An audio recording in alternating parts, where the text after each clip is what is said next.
हे आता 45वी जे कलम आहे ते कशाने ऍड झालंय? 86वी घटना दुरुस्ती, बरोबर. मग आता मला सांगा 86वी घटना दुरुस्तीने जर हे कलम ऍड झालं असेल तर ह्याच्या आधीच कलम 45 काय होतं सांगू शकता? 18 नाही. कुणाला कुणाला वयोगट काय? 6 ते 14 वयोगटातील मुलांसाठी काय मोफत व सक्तीचे शिक्षण. मग हे कलम का कॅन्सल केलं?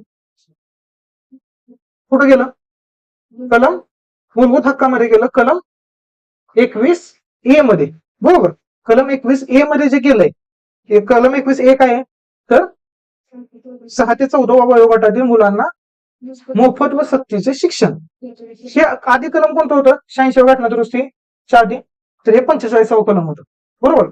मग 45 ऐवजी ते गेले 21A ला आणि हे तर रिप्लेस झालं ते काय 6 वर्षाच्या आतील मुलांना काय बालसंगोपन व शिक्षण ही जबाबदारी कोणाची आहे?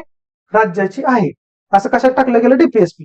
डीपीएसपी अंमलात आणणं हे बंधनकारक आहे का राज्याला? नाहीये, बरोबर. आपण मग काय म्हणणार तुम्ही किंवा 45 कलम 21 ला न्यायची काय गरज? कारण 6 ते 14 वयोगटातील मुलांना मोफत व सक्तीचं शिक्षण हे कंपल्सरी एक जबाबदारी कुणावर टाकली? राज्यावर टाकली. ती जबाबदारी टाकण्यासाठी ही गोष्ट कशात पाहिजे? मूलभूत हक्कात पाहिजे. डीपीएसपी मध्ये पाहिजे का? नाही पाहिजे. का तर डीपीएसपी बंधनकारक आहेत का? नाही. तर आलं लक्षात. त्याच्यामुळे हे 25 कलम कुठं ट्रान्सफर झालं? कलम 21A ला. आणि ह्या 45 काय स्टेटमेंट झालं? 6 वर्षाखालील मुलांचं बालसंगोपन आणि शिक्षण देण्याची जबाबदारी कुणाची असेल?